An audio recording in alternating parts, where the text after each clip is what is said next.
पर मैं आपको 12th क्लास के अंदर जो आपके अकाउंट्स के चैप्टर हैं, ध्यान से देखिए, अकाउंट्स के जो चैप्टर है मैं उसके बारे में आपको थोड़ा सा इंट्रोडक्शन समझाना चाहता हूँ, ताकि आप लोग को पता लग जाए कि आप लोगों को पढ़ना क्या क्या है और समझ जाओ कि आप लोगों को किस किस तरह से स्ट्रेटेजी बना के इन चैप्टर्स को फिनिश करना और खत्म करना है।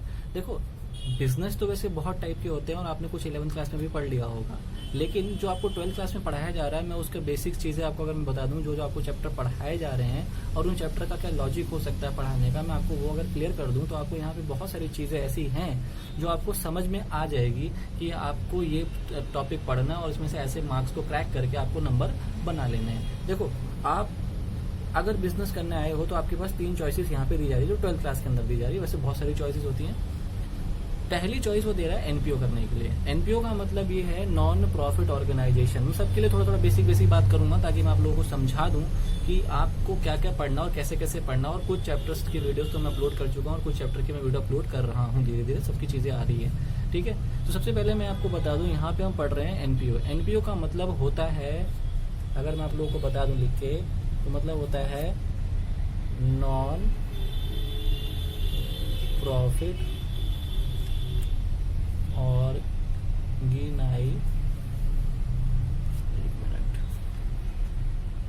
ऑर्गेनाइजेशन। ठीक है, एनपीओ का मतलब होता है नॉन प्रॉफिट ऑर्गेनाइजेशन। यहाँ पे आपको ये पढ़ना है। उसके बाद पार्टनरशिप के अंदर आपको यहाँ पे जो टॉपिक पढ़ाए जाएंगे, मैं सबका बेसिक आपको बता दूंगा। पार्टनरशिप के अंदर जो आपको टॉपिक पढ़ाए जाएंगे, उन टॉपिक का नाम है आपका, पहला टॉपिक है एडमिशन कैसे होगा, फिर रिटायरमेंट,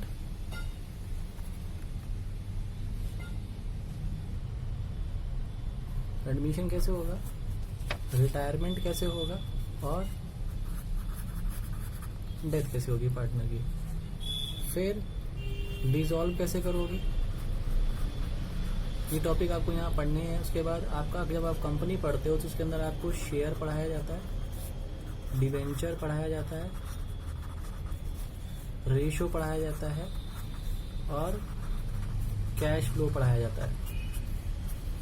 ठीक है, ये टॉपिक्स आपको यहाँ पे पढ़ाए जाते हैं। यानी कौन कौन से आपको टॉपिक यहाँ पढ़ने हैं, जो आपको मैंने पूरा एक तरह से कहा समराइज करके आपको बता दिया है। एक तो आपको एनपीओ पढ़ना है, फिर एडमिशन, रिटायरमेंट, डिसोल्यूशन, डेथ, ये पढ़ना है आपका। फिर आपको कंपनी पढ़नी है, share, debenture, ratio, cash flow, ये आपको पढ़ना है। अच्छा, एक एक चीज मैं अच्छे से आपको समझा दूं तो आप लोगों को शायद हो सकता है पढ़ने में ज्यादा आसानी रहे। वो एक एक चीज क्या हो सकती है जो आपको पढ़नी चाहिए, जो आपको समझनी चाहिए। सबसे पहले एनपीओ का मतलब क्या होता है। ठीक है, देखो एनपीओ का मतलब क्या होता है, अगर सबसे पहले हम समझो, एनपीओ का मतलब होता है नॉन प्रॉफिट ऑर्गेनाइजेशन।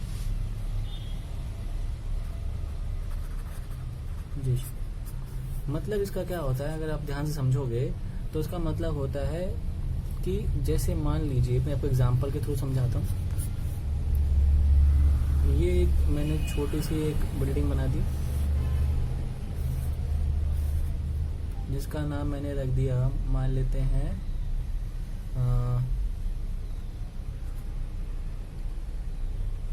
लाइब्रेरी। ठीक है, ये मैंने बना दी, एक लाइब्रेरी बना दी। अब इस लाइब्रेरी में कुछ रूम्स मैंने अलॉट कर दिए। एक छोटी सी लाइब्रेरी मैंने बना दी, इसके अंदर कुछ एक रूम अलॉट कर दिए। और इस लाइब्रेरी का जो लॉजिक है, ये है आपकी चैरिटी पे। यानी इस लाइब्रेरी को चलाने के लिए आपको क्या चाहिए, इस लाइब्रेरी को चलाने के लिए आपको पैसा चाहिए। पैसा दे रहे हैं कुछ लोग, जैसे मान लो इसने 50,000 दे दिए, इसने 50 लाख दे दिए, इसने 10 लाख दे दिए। ऐसे कर करके बहुत सारे लोग हैं जिनसे इस लाइब्रेरी को फंड आता है और ये चलता है। ये चैरिटी बेस होती है, इसके ऊपर कोई इनकम तो होती ही नहीं है। तो होगा क्या, इस लाइब्रेरी में कुछ इनकम आई। वैसे मैं चैप्टर में इसका वीडियो जब डिटेल में डालूंगा तब वहां पर और अच्छे से समझोगे। मैं बस एग्जांपल के थ्रू छोटा समझाने की कोशिश कर रहा हूँ। यहाँ पे क्या होगा कि इस लाइब्रेरी में इन लोगों से कुछ पैसा आएगा और इस पैसे से इस लाइब्रेरी को चलाया जाएगा। यानी नॉन प्रॉफिट ऑर्गेनाइजेशन का मतलब यहाँ पे जो मुझे समझ में आ रहा है, जो हम समझ पा रहे हैं कि एक ऐसी ऑर्गेनाइजेशन जो किसी पर्पस को करने के लिए बनाई जाती है, जिसका पर्पस प्रॉफिट कमाना नहीं होता है। प्रॉफिट कमाना नहीं होता है, लेकिन इसका मतलब ये नहीं कि उनको प्रॉफिट होता नहीं है। उनको प्रॉफिट होता है, लेकिन वो मेंबर्स में नहीं दिया जाता। मतलब इन लोगों को आप कोई भी अगर बिजनेस में पैसा इन्वॉल्व करते हो तो जो भी पैसा आप इन्वॉल्व करते हो वहां से कुछ रिटर्न आपको मिलती है, लेकिन एनपीओ के केस में यानी कि अगर यहाँ से कोई इनकम हो रही है तो वो इन मेंबर्स को नहीं दी जाएगी, वो इनकम इन मेंबर्स को नहीं दी जाएगी। यानी साफ और क्लियर और साधारण अक्षरों में अगर मैं कहूँ, ऐसी ऑर्गेनाइजेशन जिसका पर्पस क्या होता है, प्रॉफिट कमाना नहीं होता है, और अगर प्रॉफिट हो भी गया तो वो मेंबर्स में नहीं बांटा जाएगा, यानी जो लोग उसको पैसा या फंड दे रहे हैं उन लोगों में नहीं बांटा जाएगा, तो हम उसे क्या कह देते हैं, नॉन प्रॉफिट ऑर्गेनाइजेशन। जैसे कि एग्जाम्पल के लिए अगर आप समझोगे तो टेम्पल, फिर स्कूल, कॉलेजेस और दुनिया भर के आपकी ट्रस्ट बनी हुई होती हैं, हॉस्पिटल्स होते हैं आपके, क्लब्स होते हैं। क्लब्स मतलब कौन सा वाला, जहाँ पे आप पार्टी वार्टी करते हो वाला क्लब नहीं, क्लब वाला मतलब वो नहीं, क्लब मतलब स्पोर्ट्स क्लब वगैरह हो गया, या कोई फंक्शंस वगैरह होते हैं कल्चरल वगैरह, उन सबसे रिलेटेड। ठीक है, तो अभी तक आई होप आपको थोड़ा वो समझ में आया होगा एनपीओ का मतलब क्या और क्या लॉजिक से आपको ये पढ़ना है, एनपीओ का मतलब जो आपको समझ में आ रहा होगा। और अच्छा, आपको ये पढ़ाया क्यों जा रहा है, ये तो चलो मतलब तो थोड़ा बहुत समझ में आ गया, या पहले से आपको आता भी होगा, लेकिन काफी कुछ आपने यहाँ से भी सीख लिया होगा। ये आपको पढ़ाया क्यों जा रहा है, ये आपको इसलिए पढ़ाया जा रहा है। अब आप कहोगे इसका अकाउंट्स में रोल क्या है, ये आपको पढ़ाया क्यों जा रहा है, तो ये आपको इसलिए पढ़ाया जा रहा है क्योंकि अब जहां पैसा इन्वॉल्व हो गया वहां तो अकाउंट भी बनाने पड़ेंगे, उसका ऑडिट भी होता होगा, उसकी रिपोर्ट्स भी बनती होंगी, उसके प्रॉफिट्स भी आते होंगे। अब आप कह रहे हो प्रॉफिट क्यों नहीं कर रहे हो, तो एनपीओ इसका मतलब ही, इसका नाम भी क्या है, नॉन प्रॉफिट ऑर्गेनाइजेशन, तो भैया इसका क्या प्रॉफिट निकलेगा। अगर इसकी इनकम ज्यादा है एक्सपेंडिचर से तो उसको प्रॉफिट ही हो रहा होगा, और जब प्रॉफिट होगा तो उसको बताना पड़ेगा ना सरकार को कि यहाँ से इतना प्रॉफिट हो गया, इस जो ये प्रॉफिट हो गया उसका वो यूज क्या करेंगे, उसका यूज इसी पर्पस में वापस लगा देंगे, यानी कि लाइब्रेरी के ऑब्जेक्ट पूरे कर देंगे, लाइब्रेरी को रिन्यू कर देंगे, लाइब्रेरी को अच्छा बना देंगे। इन्हीं सबको पूरा करने के लिए ये इन कामों में इस पैसे को लगा देते हैं। ठीक है, समझ में आया, काफी कुछ समझ में आ गया होगा आप लोगों को अभी तक। ठीक है, तो और आपको ये पढ़ाया इसलिए जाता था कि आप इसकी क्या कर पाओ, अकाउंटिंग कर पाओ, क्योंकि जब ये सारी इनकम और प्रॉफिट ऐसे डायरेक्ट तो लगा नहीं सकते, इसका एक मेथड दिया जाएगा, आपको पढ़ाया जाएगा।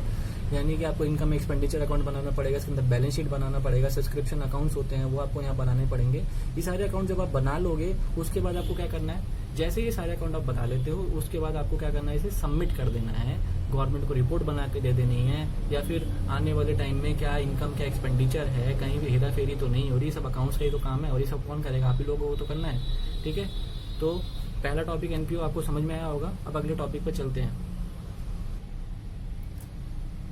दूसरा टॉपिक है पार्टनरशिप। पार्टनरशिप का मतलब क्या होता है, पार्टनरशिप का मतलब आप लोगों ने जो समझा होगा या जो वीडियोस में आगे डालूंगा वहाँ डिटेल में समझाऊंगा। पार्टनरशिप का मतलब होता है जब भी कम से कम कितने, कम से कम मिनिमम 2 या मोर लोग मिलकर क्या करते हैं, कोई एक्टिविटी करते हैं। यानी कि कोई यहाँ पे, क्योंकि बात अगर अकाउंट्स की हो तो बिजनेस कर रहा हूँ, कोई बिजनेस करते हैं और उस बिजनेस पे क्या कमाते हैं, प्रॉफिट कमाते हैं। क्या कमाते हैं, प्रॉफिट कमाते हैं। उस प्रॉफिट को वो क्या करते हैं, डिस्ट्रीब्यूट कर देते हैं ईच अदर। उस प्रॉफिट को क्या कर देते हैं, वो डिस्ट्रीब्यूट कर देते हैं ईच अदर। उसी को क्या कर रहे हैं, पार्टनरशिप कह रहे हैं। यानी ये लोग मिलकर क्या करेंगे, आपस में क्या करेंगे, बिजनेस करेंगे, कोई प्रॉफिट कमाएगा, कोई पार्टनरशिप फर्म बना लेंगे, और उसके बाद वो क्या करेंगे, प्रॉफिट कमा के एक दूसरे को आपस में बांट देंगे।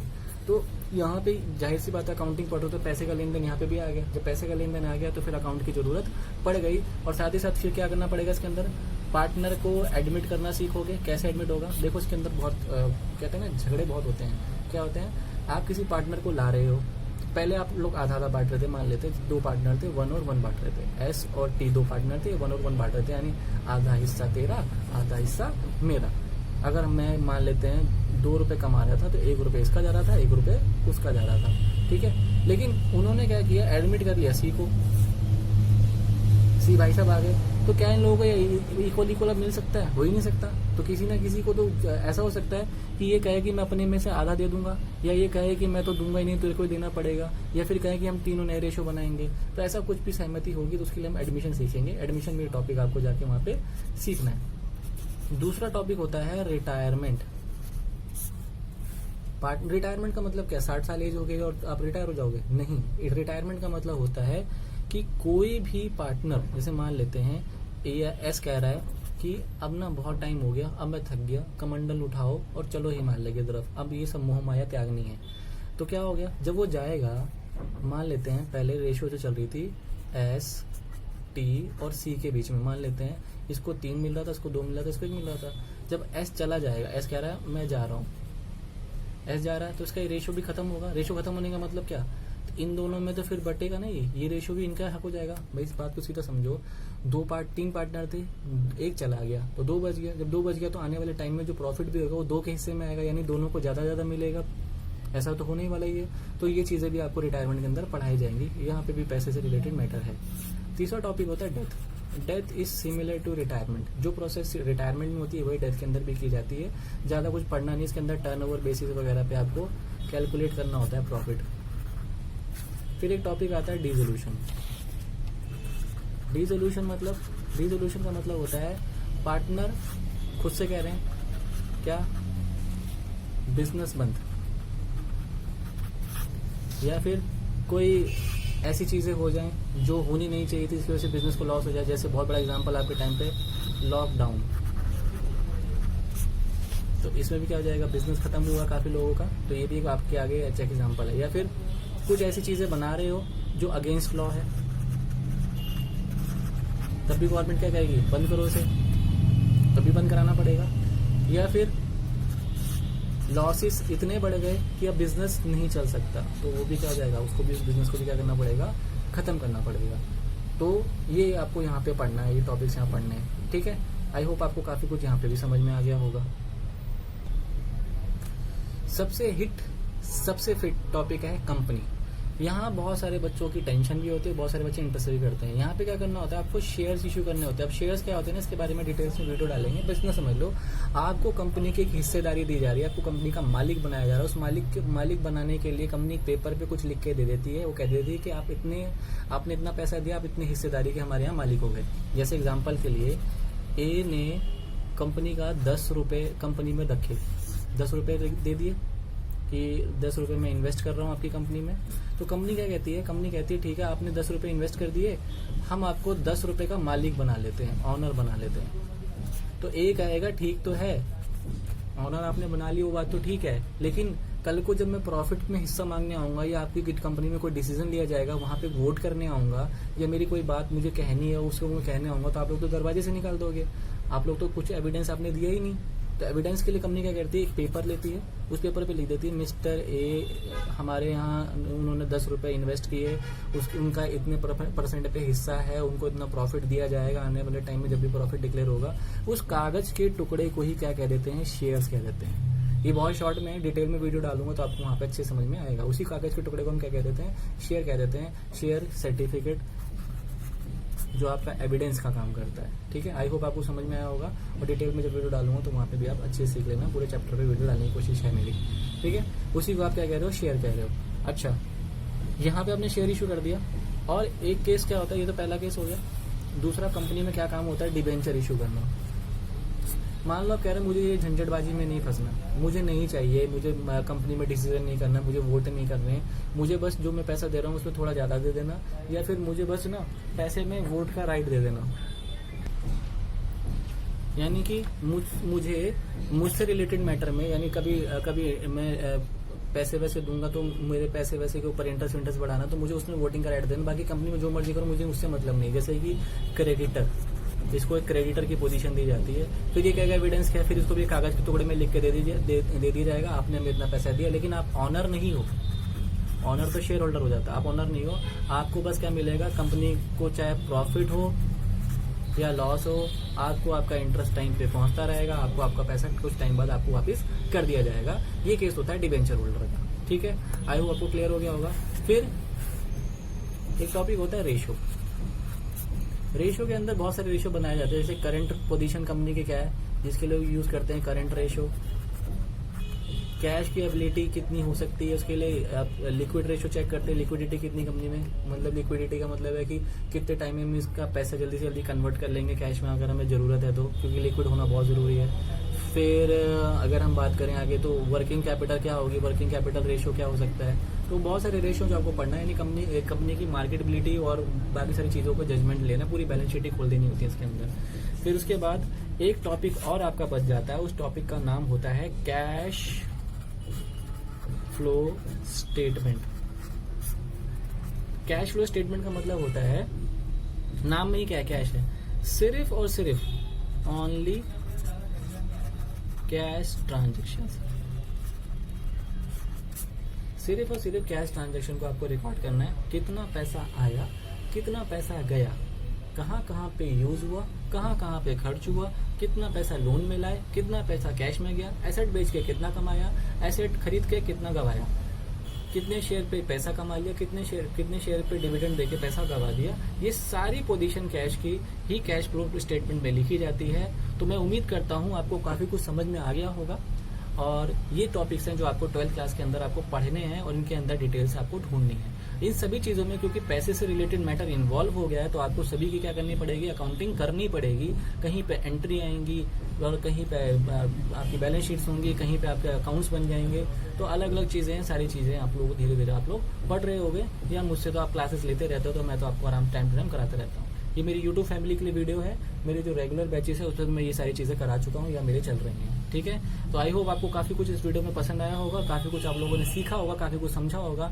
इस वीडियो को आपको मैक्सिमम टू मैक्सिमम बच्चों को शेयर करना है, क्योंकि उनके जो डाउट्स होते हैं इन वीडियो से क्लियर हो जाते हैं। तो मैं उम्मीद करता हूँ आने वाले टाइम में आप लोग मेरे साथ ऐसे जुड़े रहोगे और बहुत सारी वीडियोस, अब मैं डेली बेसिस पे वीडियोस अपलोड करूंगा। मेरा शेड्यूल बड़ा हैवी हो गया था, इस वजह से मैं कुछ टाइम से यूट्यूब पे डेली वीडियो अपलोड नहीं कर पा रहा था, लेकिन मैं अपनी यूट्यूब फैमिली के लिए डेली वीडियो अपलोड करता रहूंगा। ठीक है, चलिए मिलते जल्दी किसी नेक्स्ट वीडियो में। अगर अभी तक आपने चैनल को सब्सक्राइब नहीं किया तो आप लोग क्या कर लो, सब्सक्राइब कर लो और बेल आइकन को भी क्या कर दो, प्रेस कर दो। मिलते हैं जल्दी किसी नेक्स्ट वीडियो में। Bye bye, see you, take care. और वीडियो पसंद आया तो जरूर लाइक कर देना और शेयर तो करना भूलना मत, क्योंकि अब बहुत सारे बच्चे ऐसे हैं जो लॉकडाउन में बैठे हुए हैं घर पे, ट्यूशन नहीं ले रहे हैं या पढ़ नहीं पा रहे हैं, तो उन लोगों के लिए वीडियो जरूरी है इंटरेस्ट बनाने के लिए, ताकि वो अपने चैप्टर को उठा के ठीक सके और पढ़ सकें, हेल्प मिलेगी काफी। ठीक है, चलिए bye bye, take care, see you, love you, जय हिंद।